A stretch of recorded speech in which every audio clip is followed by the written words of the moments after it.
Hello everybody and welcome to yet another day of me trying to find good angles to film from. Yes, it is now about midday, and that means that the sun is coming from the opposite side of the house, whereas the window is on this side. But I think I found a nice one over here. We'll see.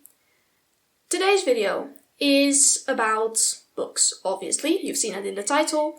I'm going to be listing 6 books that I have looked into, or as in researched, or maybe even read a page, but that I will never actually read, for a variety of reasons. There are some fantasy, some sci-fi, actually mostly fantasy and sci-fi. Yes, it's mostly fantasy and sci-fi and one dark academia, but a lot of very popular YA books.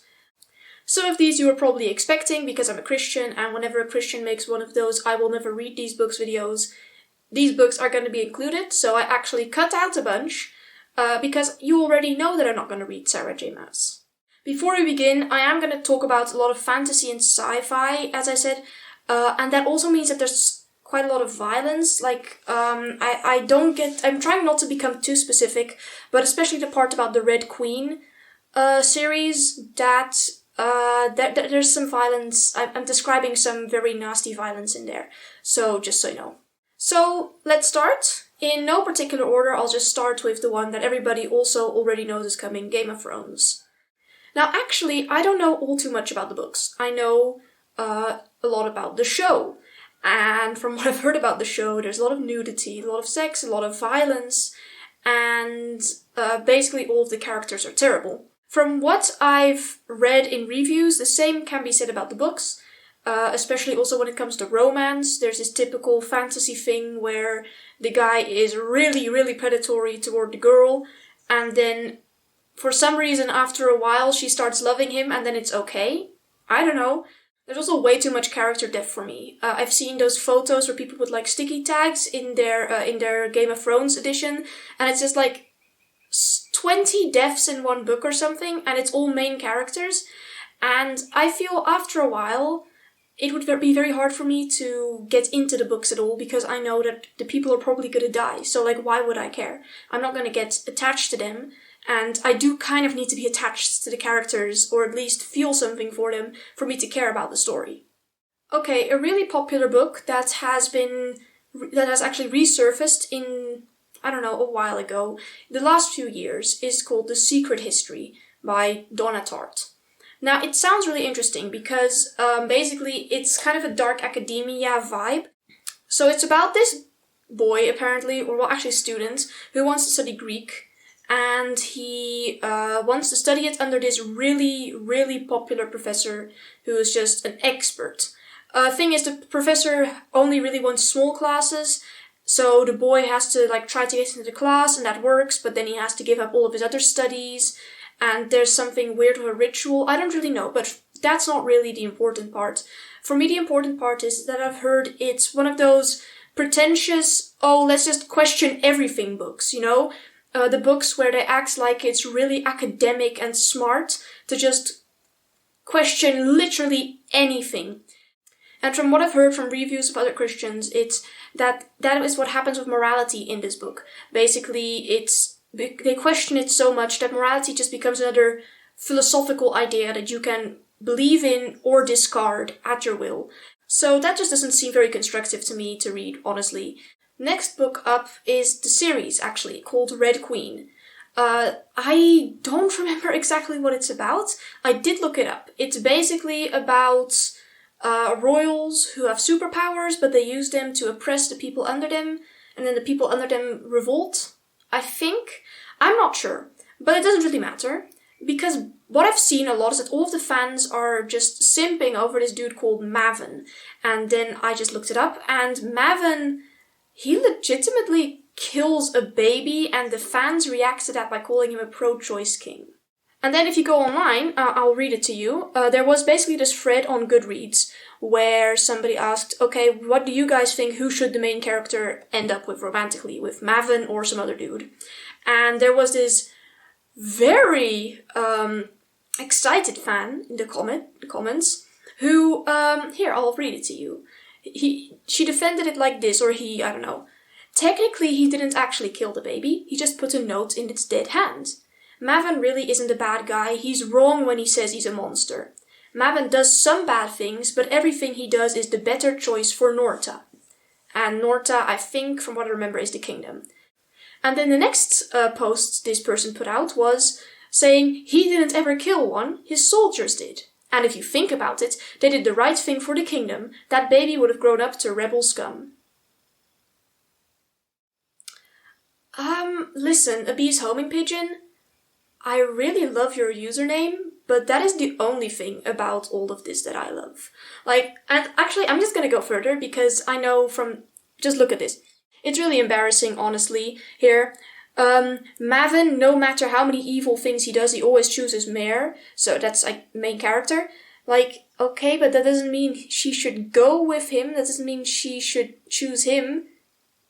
And then this person gets really upset. Look at this. Brooke, have you not read the books? P.S. Once again, spell check does wonders. Like, is this a really mad 13-year-old? I know this is an old post, okay, but still. And then here, Dear Brooke, I have not spelled your name correctly because I do not respect you. Look at these people. And people like you are the reason we have middle fingers. Why is this person so presumptuous? They're really going about this as if it's a debate.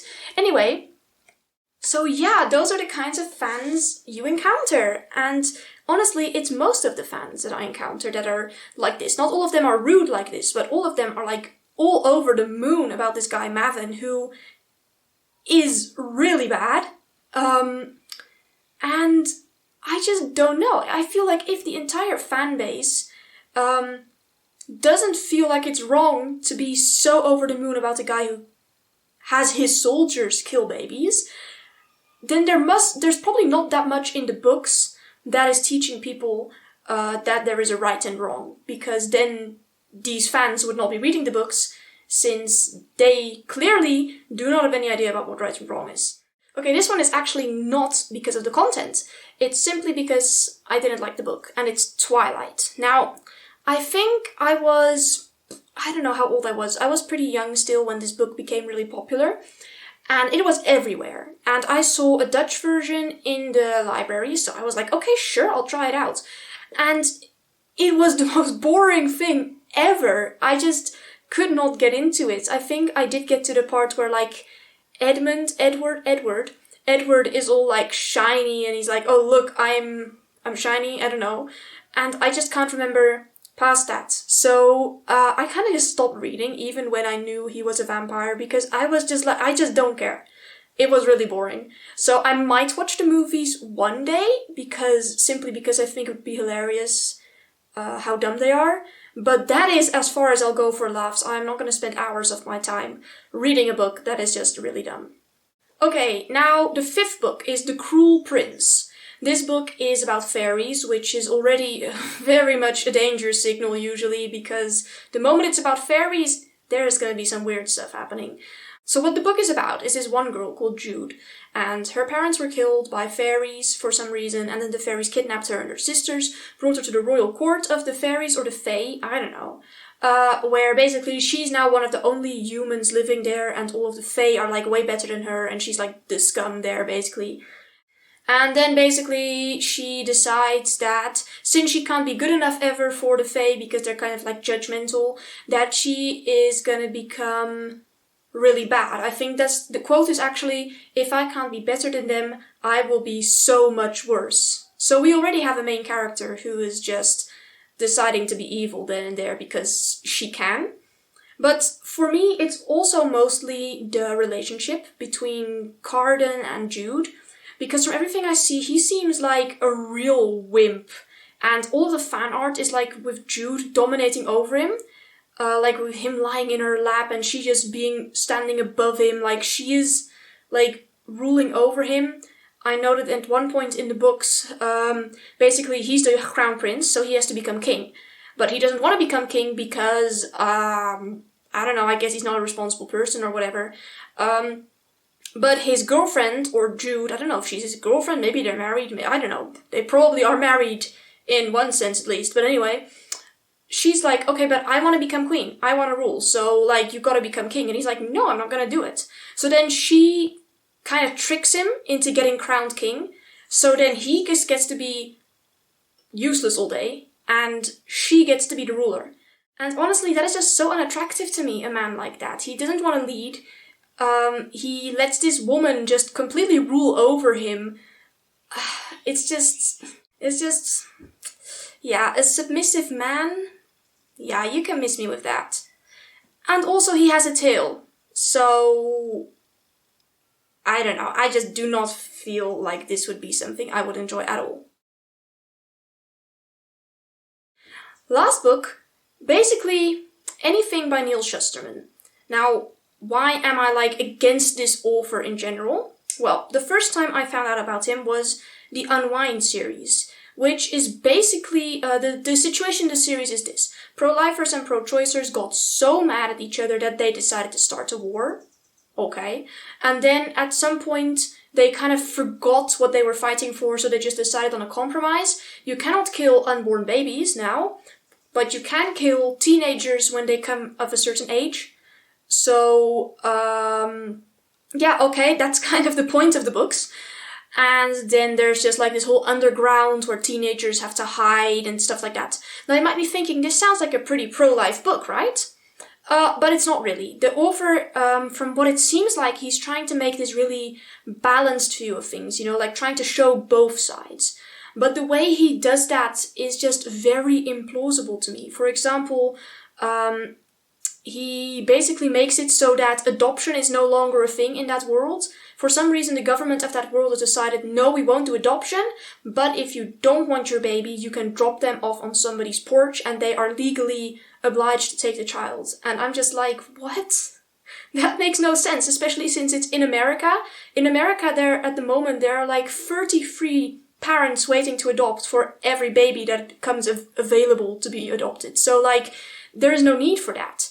And there's just a lot of other things that he was trying to show, like, what would be the bad side effects and the good side effects that just didn't make any sense to me.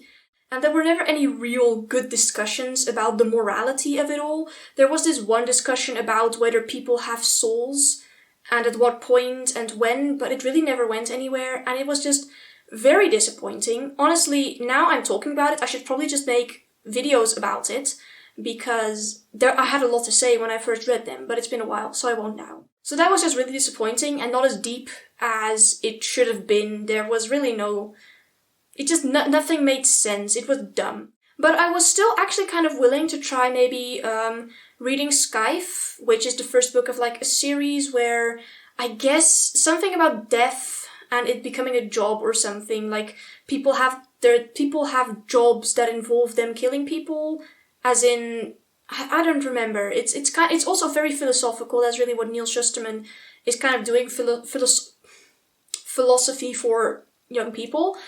I was thinking of maybe reading that because a lot of people were, but I've got so many books to read. Let's just scrap this one from the list. So yeah, the only reason I might still read Neil Shusterman is if I was going to read it and like make commentary about it on my channel, which I might. But other than that, if I see he has written it, no interest. So yeah, these are some really popular books that everybody really enjoys.